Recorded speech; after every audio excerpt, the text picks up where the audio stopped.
Welcome to Casually Spiraling with me, Julie Bishop, just a tall girl in this world trying to navigate life, dating, money, relationships, identity, culture, all the things. I found that my ideas don't always land with the people around me, so I'm here to talk it out, probably overshare, and maybe find some who don't think I'm totally crazy after all. Today, we have another amazing guest, a really good friend, someone who is so talented, so smart, so fierce, so beautiful. You may know her from Peacock's Fight Night, starring alongside Kevin Hart and Cheadle, or more recently, may have read some of her articles on Substack. And if you don't know, then you should. Anyway, today we have Ananda Palmore. Hi. I'm so excited. Thank you for being my second guest. Of course. Thank you for inviting me. Of course. I'm so excited. And if you see any clips, we have some doggy friends with us. So in case you hear any noises, that's them. Yeah, I'm so excited. I've been wanting to have guests on, so I'm so grateful to any friend who is willing to do so. And yeah, Ananda and I met back in Atlanta, our Atlanta days. We both are actors, so we met in an acting class. What year was that? Like 2019? Yeah, I moved there in 2020, so it had to be 2020 or 2021. Yeah. And we were partners for a showcase. So I was at her house like multiple times a week rehearsing for this showcase. And then I feel like we just started talking after we rehearsed and then became friends after that. Yeah. She was over there so many times that like even my dog was like excited to see her. Yeah, it was a routine. I remember your mom one time was over and I came over and she was like, Obi really does know her. Yeah, like, why does Obi love her so much? I'm like, he literally, like, it's a routine. You don't understand. We were here a lot. And now we're both in LA, which is crazy. Years later, living the dream or pursuing the dream, at least. Yes, ma'am. But yeah, and I just feel like when we met, I feel like from when we met to now, we've both have like grown so much in so many different ways. For sure. And, even though it's been a few years, but also it's felt like it's been a long time. And I think, we just gone through so many different experiences in the industry and outside the industry since then. And it's been really nice to like learn from each other and we also have some other actor friends that we can like vent to about the industry or be honest about how we're feeling or share our experiences. And like I feel like we all learn from each other and have grown a lot since we met in that class. I agree. And like I think community is so important when trying to when pursuing a dream, not trying but doing it. And like just being able to see you guys grow is like so amazing. So cool. And I'm so inspired by you always. Bye. I'm inspired by it's you. Crazy. Yeah, because I feel like as actors, when you try to explain to someone else like what you do, obviously there's like some annoying questions or especially around the holidays with family, they can ask those like questions who just like they just don't get it. So they don't know or other friends. But I feel like with you or I can just like vent about what I'm going through and you just know it. You're like, girl, I know. Like I'm already knowing. Yeah. So super important, I feel like. And yeah, we both decided to go on this crazy career path for who knows what reasons. Right.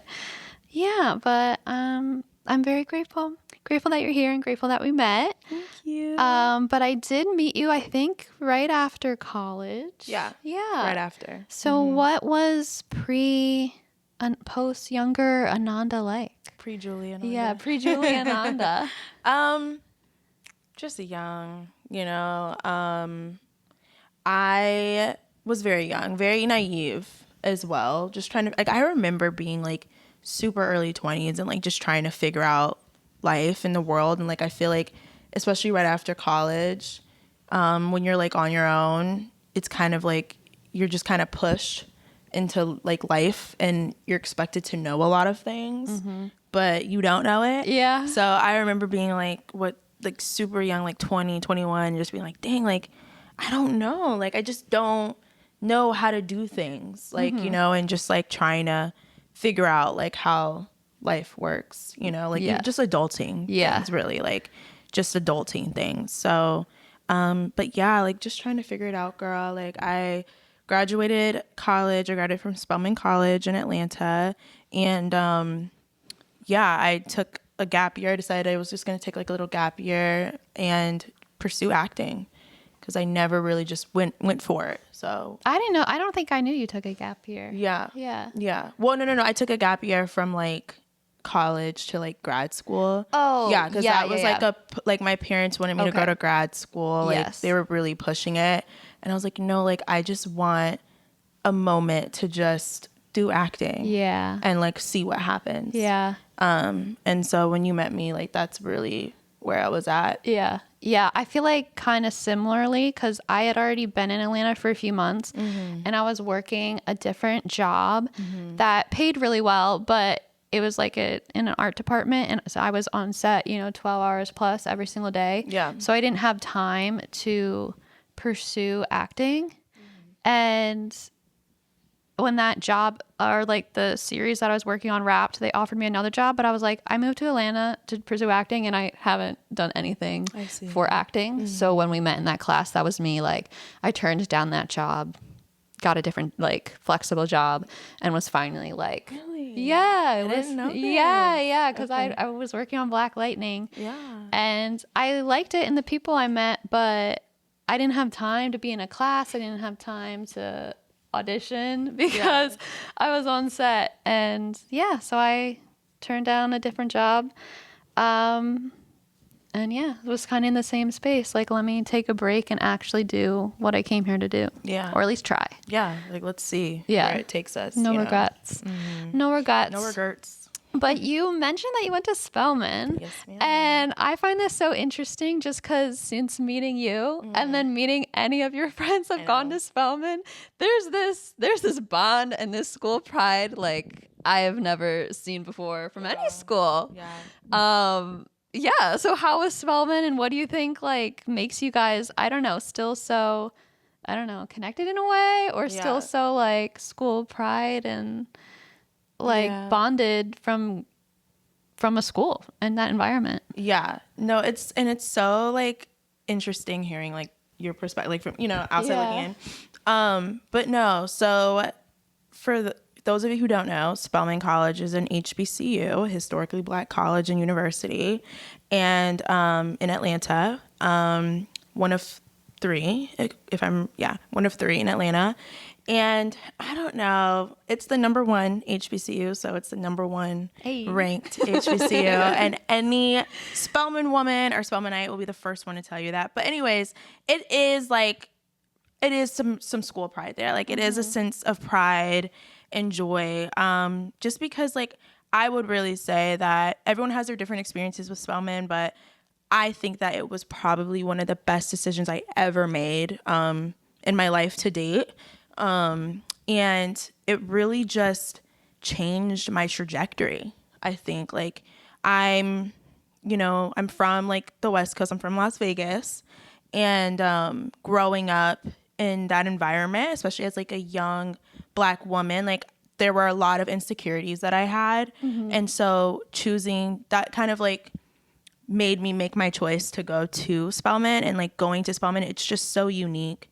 And it's a safe space. So I think that's why like, and a lot of the ladies, and it's all women's college. Yeah. That's so all women's college. Yeah. So that's really different. And so like all of my classes were women, which I was totally fine with. But like, I feel like 3 years in, like if I saw like a man, I'm like, why would a man be here? Like what are you doing here? Yeah, like why are you here? Go away. But like they're able to take classes there and like vice versa at Oh, Morehouse. I didn't know that. Yeah, because like Morehouse College and Clark College, like they're Clark University, excuse me. Yeah. They're all in the same vicinity, so you could literally walk. Oh, okay. So like I took a class at Morehouse and they can take classes there. Like it's kind of like a big university, like the AUC they call it together. But yeah, like it's just the ladies who I met in college, and they even say like your college friends are so different than your high school friends. Like they just see sides of you. Yeah. They see you trying to like survive life. Going through the trenches. Yeah, exactly. They see you going through the trenches, and it's just different. So yeah, I think like that's why, and we're also just taught to have so much pride in the school, but just like have pride in yourself. Yeah. And like there's like a sense of confidence that you really get from there. And be proud of what you, like, people I think are so afraid to like something or be proud that they like something. Yeah. Because they don't think it's cool. Yeah. It is cool. So, yeah. be proud of like what you've done and where you came from. Exactly. So that's why. Yeah, that's so cute. Yeah. Well, I saw the other day on social media that you started posting on Substack, which I don't even know what it is. What can you tell me? Oh my gosh. Okay. I'm new here. I also just recently discovered Substack, and basically like it's a very new platform, which is what I love about it. It's very fresh. Yeah. But it's basically a platform where you can basically like write articles, or you can read articles. Like you don't have to write, but you can read articles that people, you know, write about. They're like, so you could, any topic, like they have culture, they have news, they have, you know, politics, whatever. And you just kind of like subscribe to it and get the algorithm going, and you can meet people, and it's like a great place for writers as well. Okay. And I love it so much because it's just a great way to, you know, be able to like the things that are in your mind and like put it to paper. Yeah. And like put it out in the world, like whatever thoughts you have, whatever shower thoughts you have, you know? Yeah. And if people take the time to read it, then that's even better. Yeah. So. Is that what kind of like got you wanted to like start on there? Yeah. I mean, I feel like at least, first of all, 2025, it was a year. It was a difficult year. Yeah. Like it was a little hard. And so I just, by the end of it, I was like, honestly, like I really want to figure out like how I can start creating more. Yeah. And like have more creative ownership, but also like have a creative outlet. When I was younger, I loved to write. But I think like even going through college, I was an English major in college, so I'm writing all the time. Yeah. And I love it. It's like academia, and it's like, okay, like I'm a nerd, like I love that too, but like now we're doing it for a grade, and now we're doing it has to be MLA to format, follow these qualifications, certain standards. And I just doing my Substack like and just writing at like 12 a.m. it gave me that rush again, and it's just like, wow, like you remember, you feel like a younger girl again, where you just love writing. Yeah. So that's awesome. Yeah. Well, that's super cute. I feel like, so I never liked writing. I always like rather have taken a test than write a paper, but this is kind of my form, just yap it out instead of writing it out. I love. But the one article that I read, I thought it was really interesting. You were talking about setting boundaries, and Well, you're using your dog as an OP, I love my dog, example, which is so funny. Like I loved that comparison at what you saw in him, and be like, okay, I should apply that to my life. And pretty much about how you can stand your ground, you can know what you want, say what you want, and that doesn't mean you're like a mean person or disrespectful or any of that. I think I've experienced this and I feel like it's so common for women, or I've seen women in leadership positions or who are like a boss, and if they just know what they want and are clear what they want and stand up for themselves, then they're labeled as a bitch. Versus if a man was in the same position, like a CEO or whatever, then I don't know, he's a good boss, or he's like successful. But I've seen, especially for women, and I'm sure for you even more so as a Black woman, that this like label just gets placed wrongly. And I liked how you wrote about like you saw in Obi how he's so small, but he stands up for himself. But that doesn't mean he's a mean dog or a bad dog. And like we can be the same. And yeah, I don't know. I just found that really inspiring. And I guess how, now that you saw this, are you able to incorporate that, or how do you like overcome the fear of being labeled something you're not? I think that I'm definitely still in the process of trying to figure that out. Yeah. And just, it's a probably work in progress for forever. Yeah. I feel like, they say like once when you get to a certain age, you just don't care anymore. I hope that is my truth. That's what I hear. I think in your 30s, you give less of a fuck about what anyone thinks of you. Yeah. Like you're like, whatever. Like, you know, like even like senior citizens, like they don't care. Yeah. Like they, like the 56-year-olds, like, okay, whatever. But yeah, to answer your question, I think that I'm definitely still trying to figure it out. But one of the things I love so much is being a dog mom, and my OB, like, I love him so much. And I just felt like at the end of the day, like, as humans, when it comes to like nature, and I mentioned this in the article too, like when it comes to nature and like animal instinct, you know, at the end of the day, like, OB is so small, but like he deserves to be at the dog park too. You know, he deserves to play too. And like, is he thinking that? Probably not. But like, it's an instinct of his. And I just think that as humans, like, that's just something that you can take away from that. And even if your voice shakes, you know, like I'm sure for him, my dog's 9 pounds. He's like half Chihuahua. Yeah. You know, like the reasons why Chihuahuas do that is because they're afraid a lot of times. Like that's why Chihuahuas get the mean, you know, reputation that they're just scared. But it's like really like they're a lot of the times like they're just afraid. Yeah. But like people think that they're so mean. But like, do you think a Chihuahua cares that you think it's mean? No. But you're gonna get out my face. Yeah. You know what I mean? Yeah. But yeah, and just to like the end of that article, I was saying like, you know, he's just moves on. Yeah.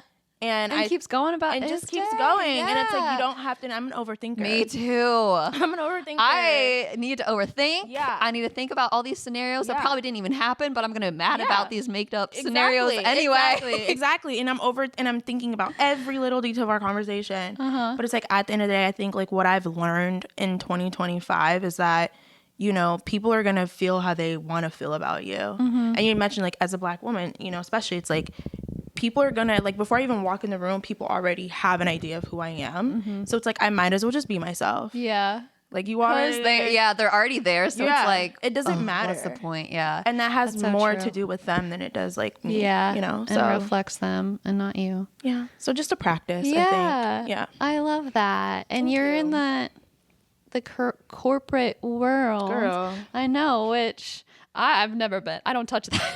I haven't touched that universe. I'm like, ooh. I'm not mad at you. I haven't been there, so I would not know that scenario. But yeah. But I know, like, so we're both actors, you know, and it's such an interesting thing to navigate being an artist and an actor, and it's so complicated. It's so up and down. So yeah, like, how are you? How are you doing? Are you okay? Right. Are you okay? Yeah. You know, taking it day by day. I think that like it is very interesting to be an artist, period, but especially now. With the state of our industry and the state of our economy and our society. Yeah, she's like trying to kiss me. Jules is like all she's over us. That smells good. Like, hello. But yeah, I mean, I'm doing well. Yeah. I'm doing well. I think like as an actor, it's really just about your mindset, and you know, the mindset is the life that you live. Yeah. I'm starting to realize like how you think is how you live, and that is how your life will manifest. So all I can do is think positive. I mean, you know, the industry is evolving and it's changing, but I do think that it will stabilize again. When, I don't know, because I feel like it's been unstable for quite some time. I think literally since 2020. Yeah. You've been pursuing, because of COVID. Yeah. But you've been pursuing this even, I think, as a kid, right? Even way longer than as a teenager. Have. Yeah. Like I started in Vegas as a teenager. But I think when I really, and it was like really therapeutic for me, you know, being a teenager. Yeah. But I think like when I really like was like, no, like I'm going to do this was when I was in Atlanta. Okay. For college. Yeah. But I would say that like 2020 is, I feel like since 2020, since COVID, the industry has just been shaky. Yeah. Yeah, I feel like there was periods before COVID where it's the industry was like pretty similar across the board. Yeah. And then since COVID, it's like every year is, I don't know. It's like, what the fuck is going on? It's like COVID, it's the strike, it's streaming, It's Warner Brothers buyout. It's, I don't know. Yeah, it's the verticals. Change. It's everything. Yeah, the verticals. It's everything. So it's like, who can keep up once you, and then self-tape, like, once you learn one thing and then it zooms. And I know, Zoom callbacks. Yeah. And the next thing you know, because I actually remember when we would audition in person, like that was the main thing. Mm-hmm. Wow, that makes I feel a little old when I say that. Yeah, because I haven't had many of those. Wow, ouch. But I do remember that, like when it was like, no, you have to go to LA to audition. Yeah. And so it's like I have a love. I mean, I like virtual, but I also, since being in LA, I actually got a few in-person auditions, and I think that like I remember like how cool that was and how I really enjoyed that. So we'll see. Yeah, we'll see how it goes. And yeah, we both moved to LA this year. She kind of coppered me, but that's okay. Yeah, totally. And now that we're here, I know we were kind of talking about it the other night. Like, we just both moved to LA, and there's so much talk of the industry moving out of LA. Yeah. How does that make you feel now that we're both here and just settling into LA? Yeah. I think it's such an interesting topic. Yeah, that is I just feel like because the industry has been moving so much, I'm almost like desensitized. Like I'm like, and at the end of the day, how I view it is LA is one of those cities that was kind of like built around the entertainment industry. So like, unlike, like I feel like Atlanta, for example, I think it's a great market, but it's a growing market. You know what I mean? Whereas LA, I feel like has been here longer and it's grown, the city's grown around, the industry. And so I think that right now times are hard, but I just don't buy the idea that it's going to completely leave the city. Yeah. Now, they may not film here as much, which we see, right? Yeah. Like Atlanta's a great place. Like they're filming in Atlanta all the time, or, Canada, right? Yeah. But they still weren't casting like out of Atlanta. And that's tea. That's what people forget. They're like, yeah, they're filming elsewhere, but where are they casting out of? Where are they casting? Yeah. Yeah. That's tea. There's just so much noise. There's so much noise. That I just feel like I cannot be all consumed by everything in this industry. I'm like, how I always saw myself was I'm here, I'm going to work hard and I'm going to do my own thing. And hopefully that gets me success. But like outside of that, I'm like, I can't keep up because if I get all consumed with everything in entertainment or the industry, then I don't know, that just sounds sad. And I would go insane. You would trying actually to go insane. keep up. And like hearing that too, it's just like background noise. I'm like, okay, here's another thing you're trying to tell us to do. Yeah. But at the same time, like, where is right now as big as a place? And would I be as happy living there as I am here? Because I have to put myself first as a human. Like, I liked Atlanta a lot, but also part of me wanting to move here was, yes, the industry, of course, and my career paths and goals and stuff like that, but also like wanting to live where I want to live as a person outside of the industry. Right. So like even Vancouver, Chicago, Atlanta, New Mexico, whatever.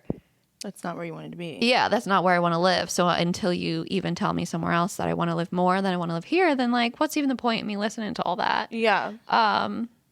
But yeah, I don't know. But like, even like all this talk, I feel like people are saying that like, oh, it's not in LA, but like, where is it as much? Like, I feel like it's scattered in all these little places, but none of each of those places. Cause like you say, it's growing. None of them are as big yet. Will there have as much like, coaching and classes opportunities? I know that was something like we have so much of right now. We moved to LA and we're like, oh my God, there's like so much to choose from. There's so many places to go film yourself tapes. There's so many different types of classes and variety. Yeah, it's just more established. Yeah. And I feel like in LA being an actor, it's almost like you're accommodated. Like like not that you get special privileges, but it's like if you need acting class, there's 5 around the corner. Yeah. If you need a studio to film, there's 8 down the street from you. Like, you know what I mean? Like headshots, like you don't have to worry about getting a good headshot person. Like it's just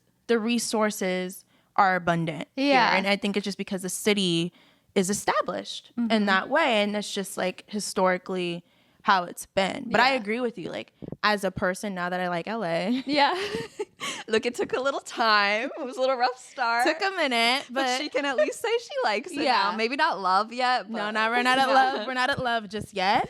But I really, really, really, really like it. Yeah. And now that I can say that I like LA a lot, I agree with you. Like, as a human, I really love, living here. It slipped out. I really enjoy living here. And so I also believe in, when like going back to what I was saying earlier about mindset, and like your mindset's really like your life, like it manifests the life you want. I'm just a true believer that anything that I'm gonna have is never gonna pass me. Yeah. Like it'll never pass me by. Like any opportunity. And I feel like as an actor, you really have to believe that. You have to. Or else, again, you'll go insane. You'll go crazy. You have to be a little delulu. You have to believe that, like, the right time is for you. Otherwise, like, you're going to give up. You're going to quit. You're going to quit. You're going to be bad. You're going to be like, this is not for me. And that's okay. Not for me. Yeah. That's okay, too. That's okay, like, too. Yeah. I respect anyone who is like, you know what? Hands up. This is hard. Yeah. Because there's a million no's and one yes in this industry. And it looks so glamorous, but that's the complete opposite. Yeah. So like you have to love it. But I just think that in my life, like, and especially with this acting thing, it's like anything and any opportunity that I ever get in this life will never pass me by, and no one could ever take it from me, no matter where I'm at. Yeah. Because it's like you said, like you can get an audition here, and then they'll fly you out to Atlanta. Literally. Or fly you out to Vancouver. Like, we're in the world where it's a self-tape. Like, it honestly, location is important, but you can finesse. Yeah. Wherever you're at. Yeah. You go from where you're at. And kind of like going off that mindset thing I mentioned in a previous episode, like when I am happy in my personal life, then I show up so much better as an actress. Do you feel that, or have you noticed that? Like, 1,000%. Yeah. Especially like when, you know, it's an overflow, like the blessings overflow when it comes to auditions and everything like that. Like it's great, but it's a lot. Oh, now she went. Pause for the barking. Intermission. Something. Okay, continue. What was I even saying? But yeah. What was I saying? When we were talking about, have you felt that if you're happier in your personal life, does that you show up better as an actor? Oh yeah, yeah, 1,000%. Because like even as an actor, especially when like when like blessings overflow and you're auditioning and whatever, like that's great, but also it's a lot of work to audition and to do like everything. Like it's work. It's the job, and it can become a lot, and it can be tiring, and especially when you're trying to balance other things in life. So I think like probably 80% of acting is like taking care of yourself as a person and your mindset. Because like you said, you won't make it. No. You just won't. It's something that I like about here is when I tell people I'm an actor, they don't give a fuck. Because there's so many of them here. Yeah. And I kind of love that because, I just don't want to have to explain to myself. Just get it. Yeah. Yeah. Or like, I don't know, have to be like, I was in the biggest thing ever. Yeah. And because then they just get disappointed by any of your answers. Yeah. So you're talking about like you try your best to stay positive. I'm love that as well. I talked about how I try my best to have my mindset in that way. Yeah. So of course, like all the talk is always so negative. What on the like flip side of that like is exciting you about the industry and acting so much right now? There's so much negative discourse with streaming, LA, jobs, and all that. But like, what is anything exciting you? That's actually a really great question. Thank you.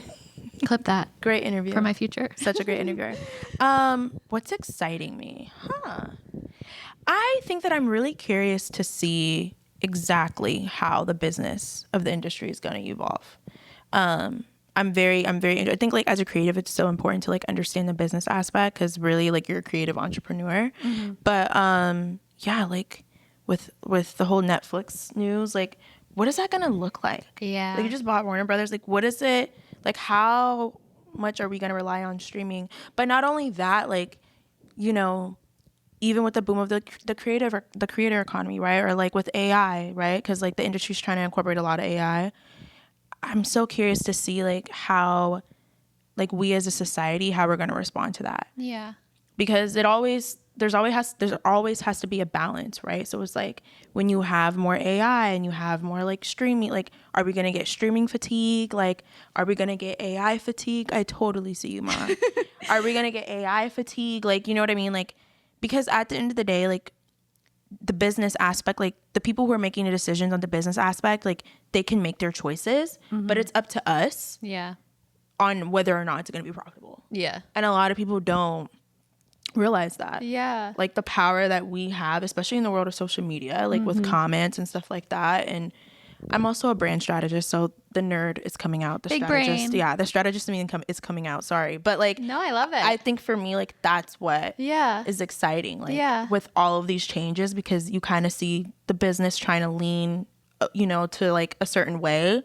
I think that like naturally, I'm curious to see like if we end up trying to swing another. So we'll see, but hopefully it doesn't slow everything down, because that's something I just can't take. We've been slowed enough. Yeah, we've been slow enough. We've been slow for years. I'm good. Yeah, let's speed it up. Thank you. We had our break. Yeah. Let's keep going. But when it rains, it pours, girl. Yeah. When it rains, it pours. Yes, so. there was definitely a period of time in Atlanta where we were like, we read for each other for auditions a lot, and it was week, multiple each week. We're like, hey, girl, tomorrow, and good auditions too. Yeah, like that was good fun. auditions. That was fun. Like network auditions, and it was like back to back. Like, okay, girl, same time next week. Yeah, you know, and then being in class. Yeah, it was a grind. It was fun. Okay, well, one of my favorite things ever is Fight Night on Peacock. And if you guys haven't already watched it, I'm sorry, like, what are you doing? What are you doing? Go to Peacock right now and obsessed. Okay, well, we're just going to continue from here with two dogs in the middle now. Anyway, as I was saying, if you don't have Peacock and you haven't watched Fight Night, like, go right now and watch it. I literally cried when Ananda told me her experience on Fight Night. I was like, shut the fuck up. Yeah. And then I was watching it and I was like, shut the fuck up. You made me giggle. You made me giggle. You went to see me with Kevin Hart, and I love Kevin Hart, but you made me giggle. And I was like, that's my girl. But obviously, like, that's such a huge booking, huge accomplishment, huge experience. And I know from being in class with you leading up to that, and being your friend leading up to that, like, you were in a place before that, I felt like we were like, oh, when is it going to happen? Yeah. Like, I've been working my ass off. When is it going to happen? And then it happened. Did that satisfy, like, that feeling of, like, I feel like as an actor, you're like, I just need a booking and then I can call myself a real actor, or like satisfy that craving or need? Or is that a myth? I think, or temporary, maybe it satisfied it. I don't know. Yeah, I think that, like, before Fight Night, I did eventually adopt the mindset that, like, you're an actor regardless, because remember, that was around the time when we were auditioning, like, back to back to back to back, and we were in acting class, like, twice a week. Like, we were really grinding it out. And I think that's why community is so important too, because, like, even with you guys, like, being around actor friends who get it, and, like, seeing the evolution and just grinding it out together, it's like, no, you can't tell me I'm not an actor. Yeah. like how much work this is. Yeah. Like how much editing. And then you look back at the audition. I don't know about you, but, like, when I do auditions, I literally smile. Okay, submit. Like, I love watching myself, like, when it's a good audition. Yeah. Right. If it's not like, okay, just submit it. But, just do it. I'm like, just submit it. It's okay. But, yeah, like, just seeing, like, our growth and you know, all of that work, I think by that point I was like, no, like, I am an actor. But you were right. I was very much, especially, like, leading up to Fight Night, I was very much so like, should I just quit? Like, should I just, like, not? Because I've been doing this for years. Yeah. And I felt like after every class for a few weeks, you're like, girl. Yeah. Or to all of us. Yeah. Like, I was like, I don't know. Like, I've been doing, like, when you are trying to cultivate something and you're working on it for so long and you're so consistent and you feel like you're not getting anything in return. Yeah. I think it's so hard to constantly get rejection and so I think that, like, in that moment, right before I booked, I was like, I don't know. And then even the whole LA thing, right? Like I felt like I've always wanted to move to LA, but I was afraid because I was just like, I don't know. Like, okay, I'll do this and then I'll move to LA, and I'll do this and then I'll move to LA. It was like, I mean, that was for me with starting this podcast. I'd put it off because I was like, Really? everything needs to be perfect. Yeah. I need enough money. I need to have a co-host. Yeah. I need a studio. Yeah. I need top tier equipment. Like I was like putting it off, thinking the perfect, quote unquote, perfect moment for me to start. And then at some point I just had to be like, fuck it. Like, there's no perfect moment. There's no perfect you just moment. Sometimes have to just lunge into it. Yeah, you do. Yeah. You do. And I think that, like, to answer your question, fight night. So in booking fight night, I didn't necessarily feel like, okay, now I'm an actor.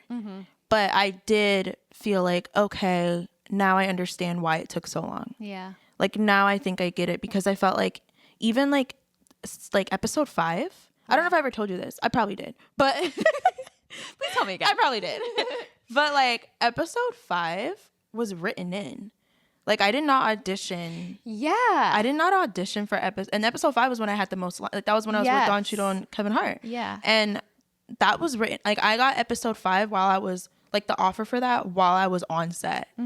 Like, on my way to, you know, the other thing. But that was completely written in. And so I say that to say, I think, like, after fight night, like, for how abundant it was and just, like, how it was bigger than I ever imagined. And I think it was like, okay, that's why, like, I had to wait. Yeah. And also, like having to keep up with really talented individuals. And I'm not just talking about the A-listers. Like, I'm talking about the ones up and coming. You know what I mean? Like, they who we've seen since and keep going. And they like to act alongside them. Oh my gosh. Yeah. So it was like, I had to, and even like with TV, you know, TV is constantly changing, and it's all of those things are so true. So it's like, I had to, like, refine my craft and be ready. And it's like, thank God you got it then, because if you got it before, yes, ma'am, in front of those people, then, yeah. And like, even like when I remember doing fight night, my lines changed. Yes. Right before. I remember this all the time. You said that girl with the laptop kept coming up to me and been like, hey. My lines changed every time. Yeah. And how was that? How would you handle that? I mean, like, it's TV. Yeah. So it was just like, I think TV is just like ever evolving. And the line changes were amazing. Like, it was a great, you know, change, you know, but I remember like they would change, like, all right, it's change, go. And like, you're expected to be a professional. And so having that expectation, it was just kind of like, okay, like, I remember like my line, like, you know, I had the lines, and I remember like thinking to myself, you know, in that moment being like, okay, this is it. Yeah. Like, this is the moment that I've been working my ass off for. And this is the moment where it wasn't really about like the celebrity or all of them or the amazing writers and directors in the room. It wasn't really about them as much as it was like proving it to myself. Yeah.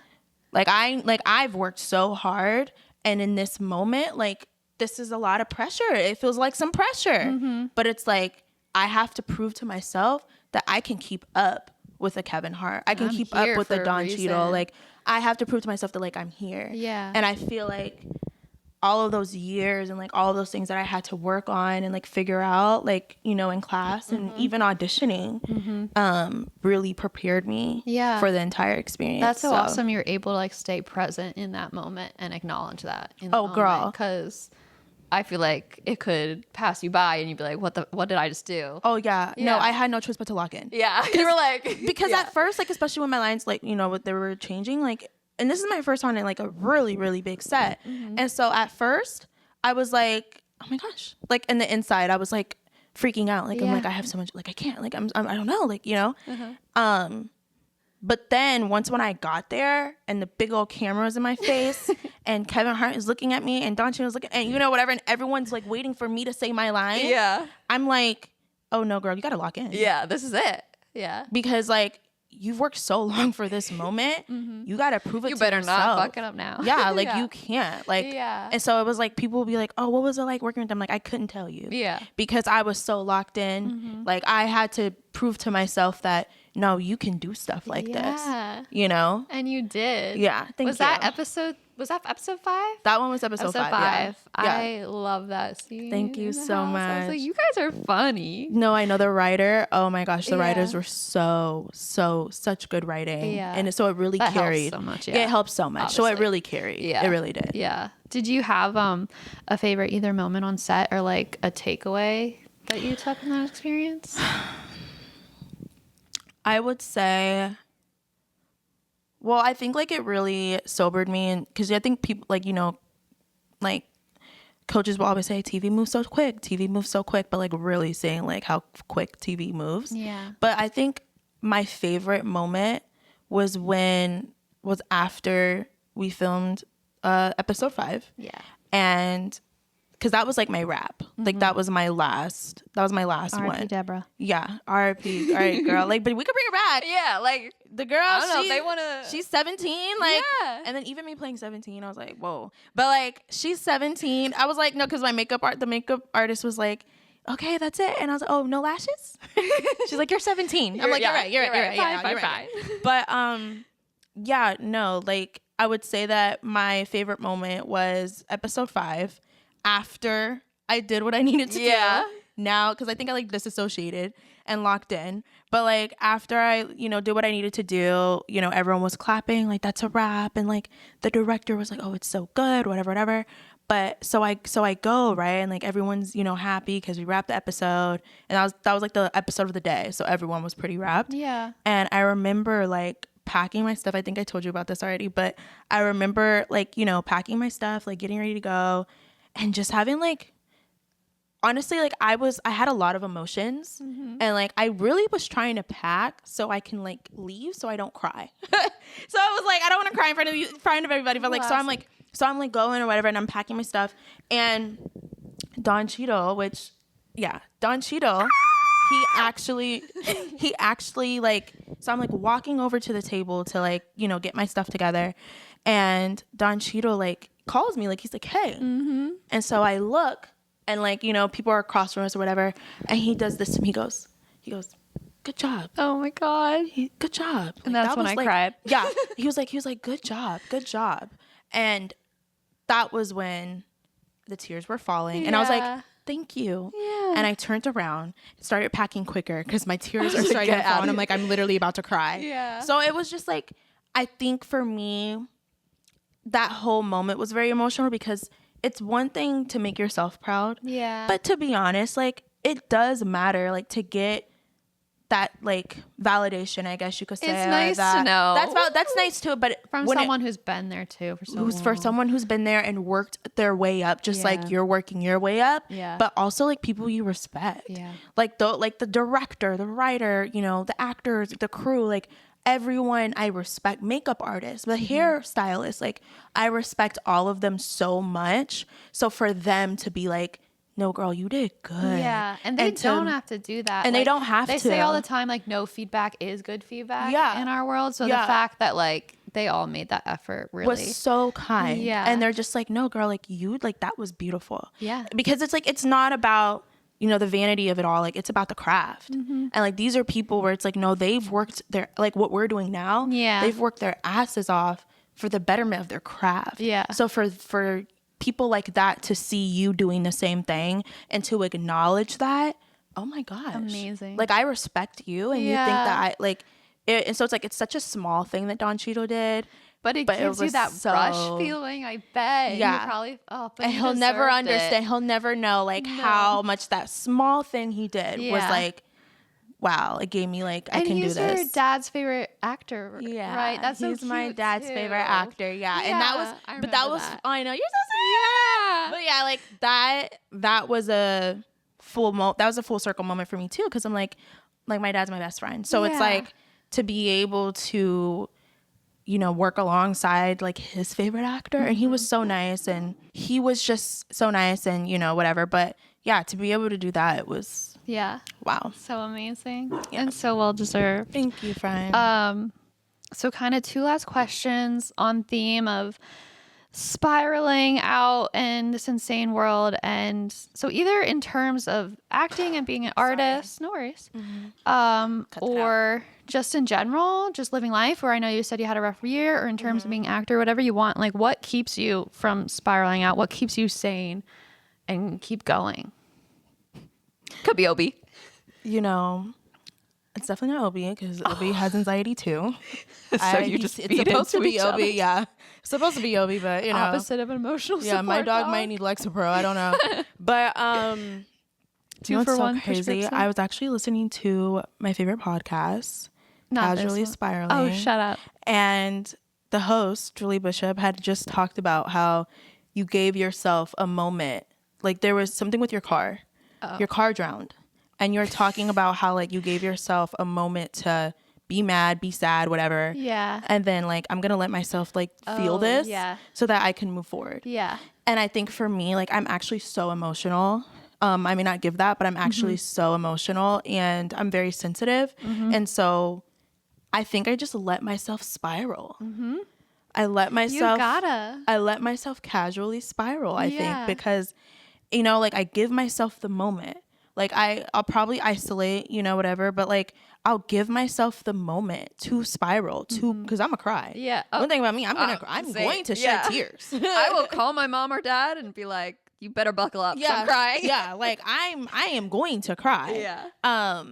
But I think so. But I allow myself to do that, and I allow myself to feel that, and I do have a habit of trying to like conceptualize my feelings, and so I'm actively learning how to just feel instead of trying to build a theory behind it. But yeah, I casually spiral, and then all right, time to lock in. I love that so much. Yeah, it's funny you brought up my car drowning.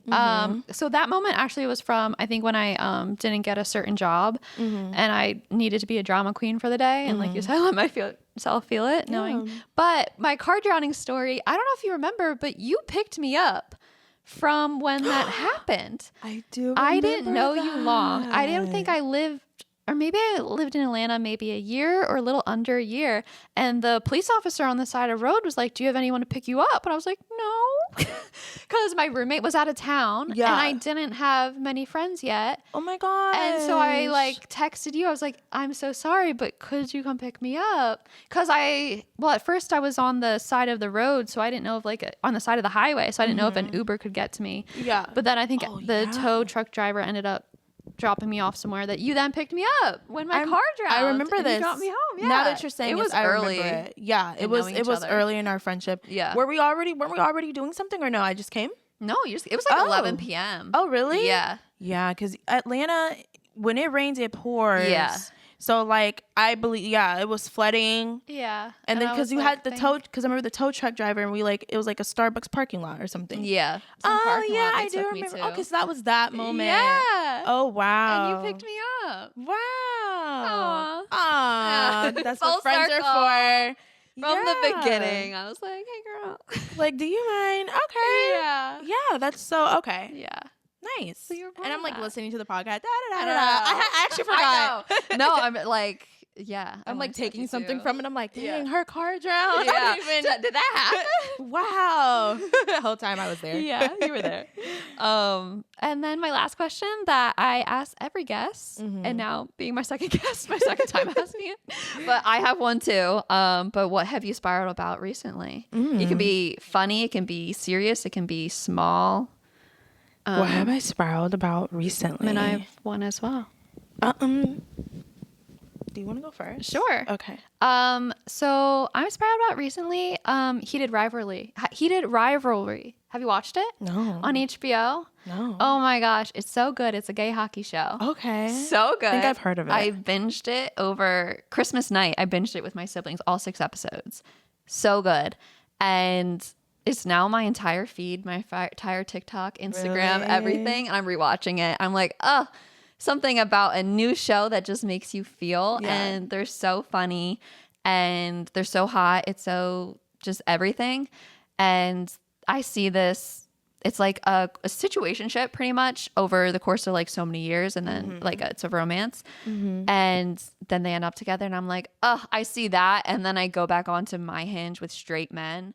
saying the stupidest shit after watching this amazing gay love story that made me feel all these type of things, and then I go on to Hinge and see these stupid straight men that's all you got? insane things, and I'm like, dang. But yeah, it's like literally I've been thinking about it so much, and I'm rewatching it, so you should watch it. Okay, so it's just like something you're like obsessed with right now. Yeah. Oh, okay, because girl, we about to get deep. I know. I was like, are you sure you want to go there? Or? Oh my god, I have so many like little stupid ones. Yeah. Okay. Well, I will say something I'm spiraling about right now. I would probably say like, I guess like something I'm like, I'm sorry, but like Substack. Oh yeah. Like I'm obsessed. Yeah. Like I feel like I said, like it's just such a creative outlet for me, and it's new and it's like refreshing. Exciting. So I think right now I would just say Substack, and just like really trying to like tap into my creative energy, you know, and like outside of acting. Yeah. That's why I'm so proud of you for doing this, because it's so important to, I think as an actor, so important to like find something outside of acting that, you know, gives you that that you know, feeling. Yeah. So I'm very proud of you, and you inspire me, and I admire you so much. Like you inspire me every day to just do it. Yeah. You know? So I think for me, like I really am in this space where I just want to know like what outside of acting makes Ananda happy. Yeah. And like, you know, allows me to tap into like that inner girl and be creative and like feel like my voice is heard too. Yeah. So I think that's like what we all want, is to feel like seen and to feel like your voice is heard. Yeah. A lot of people want that. So yeah. Yeah, I love that so much. And I'll link your Substack in the bio and everything. Yeah. And my TikTok. Yeah. All of it. See a lot of OB. My viral Grinch TikTok. That's why I was with Ananda. That's me. We met the Grinch. Well, thank you so much for coming on. I love you so much, and I'm so grateful and always like so inspired by everything you're doing, and just you as a woman. And yeah, I can't thank you enough for coming on. Thank you, Julie, and thank you. Like I admitted to Julie, like I've always wanted this. Was this fun? Like so much fun. Yeah. Okay. Good. I could not wait for someone to ask me ask me to come to the podcast. She'll be back. Thank you. Yeah. Like I'm excited. Like I was on my way, like giddy. Like I'm like I want to be on a podcast. Yay. So I'm so grateful to you for giving me the opportunity in the space. But yeah, I love you so much. Anytime. And yeah, I love you. Love you, girl. Bye, everyone. Bye, guys.